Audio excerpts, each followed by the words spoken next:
రాష్ట్రంలో చాలా కులాలు వారి వృత్తిపైనే ఆధారపడి జీవనం సాగిస్తున్నారు. అంటే వేరే పని రాదు వాళ్ళకి. అందులో ప్రధానమైనటువంటిది మత్స్యకారులు. సుదీర్ఘమైనటువంటి తీర ప్రాంతం ఉంది. వాళ్ళు ఎప్పుడు కూడా చేపలు వేట చేసి వారి మీదే బతుకుతున్న విషయాన్ని ఒకసారి గుర్తు చేస్తున్నాను. ఈ రాష్ట్రంలో 3,325 చిన్న తరహా సాగునీటి చెరువులు ఉన్నాయి. 23,920 గ్రామ పంచాయతీ చెరువులు ఉన్నాయి. 118 రిజర్వాయర్లు ఉన్నాయి. అధ్యక్ష, పెద్దలు వ్యవస్థాపక అధ్యక్షులు ఎన్టీ రామారావు గారు ఈ చెరువులన్నింటినీ కూడా మత్స్యకారుల సొసైటీలకు ఇచ్చి ఆ చెరువుల్లో వేసుకోవడానికి చేప పిల్లలు కూడా ఉచితంగా ఇచ్చి వారి జీవన విధానాన్ని పెంపొందించడానికి ఆ రోజు తెలుగుదేశం ప్రభుత్వం ఒక మంచి నిర్ణయం తీసుకుంది. అధ్యక్ష, ఆ తరువాత ఏ ప్రభుత్వం వచ్చినా ఏ ముఖ్యమంత్రి వచ్చినా దాన్ని కొనసాగిస్తూ వచ్చారు. దురదృష్టవశాత్తు గత 5 సంవత్సరాలు ఈ రాష్ట్రంలో అన్ని వ్యవస్థలు చిన్న భిన్నమయ్యాయి. దాని గురించి నేను చెప్పదలుచుకోలేదు.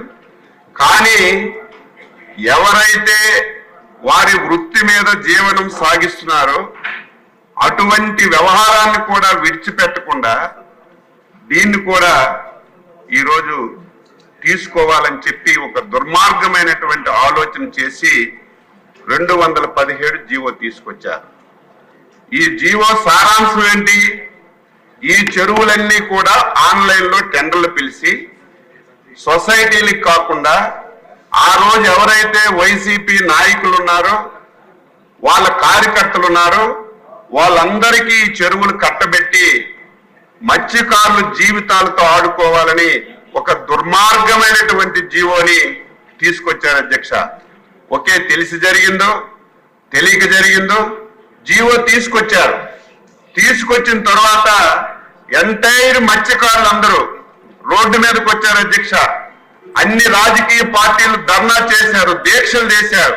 కనీసం మత్స్యకారు సంఘాలని పిలిచి ఈ జీవో వల్ల మీకేమైనా నష్టం జరుగుతుందా, ఈ జీవో వల్ల మీకేమైనా ఇబ్బంది ఉందా తెలుసుకొని ముందుకెళ్లవలసినటువంటి ప్రభుత్వం బాధ్యత రాహిత్యంగా ధర్నా చేసినటువంటి మత్స్యకారులపై అక్రమైనటువంటి కేసులు పెట్టి రాజకీయ నాయకుల మీద కేసులు పెట్టి ఈ జీవో అమలు చేయడానికి ప్రయత్నం చేసింది. అధ్యక్ష, ఆ రోజు ఎన్డీఏ పార్టీలు చంద్రబాబు నాయుడు గారు, పవన్ కళ్యాణ్ గారు, బీజేపీ కలిసి ఎన్నికల్లో చెప్పాం, రేపు అధికారంలోకి వస్తున్నాం, మత్స్యకారులందరూ ధైర్యంగా ఉండండి, వచ్చిన వెంటనే ఈ జీవోని రద్దు చేస్తామని చెప్పి స్పష్టమైనటువంటి హామీ ఇచ్చాం.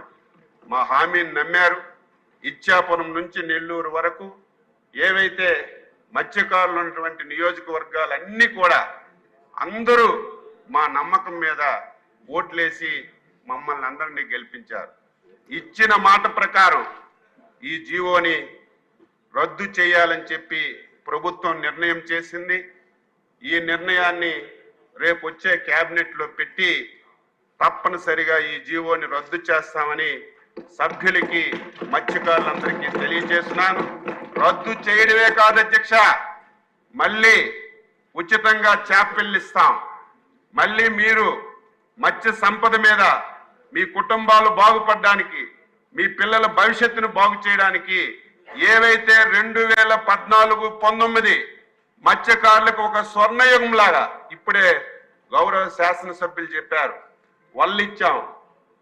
వాళ్ళు ఏవైతే పట్టిన చేపలు నిల్వ చేసుకోవడానికి ఐస్ బాక్సులు ఇచ్చాం. అవి తీసుకెళ్లి మార్కెట్లు అమ్మడానికి 2 వీలర్స్ ఇచ్చాం, 4 వీలర్స్ ఇచ్చాం, కోల్డ్ స్టోరేజ్లు పెట్టాం. కానీ గత 5 సంవత్సరాలు ఒక్కరికంటే ఒక్కరికి ఒక్క పైసా ఇవ్వలేదు. నేను మళ్ళీ అందరికీ హామీ ఇస్తున్నాను, ఆర్థికంగా చాలా సమస్యలు ఉన్నాయి.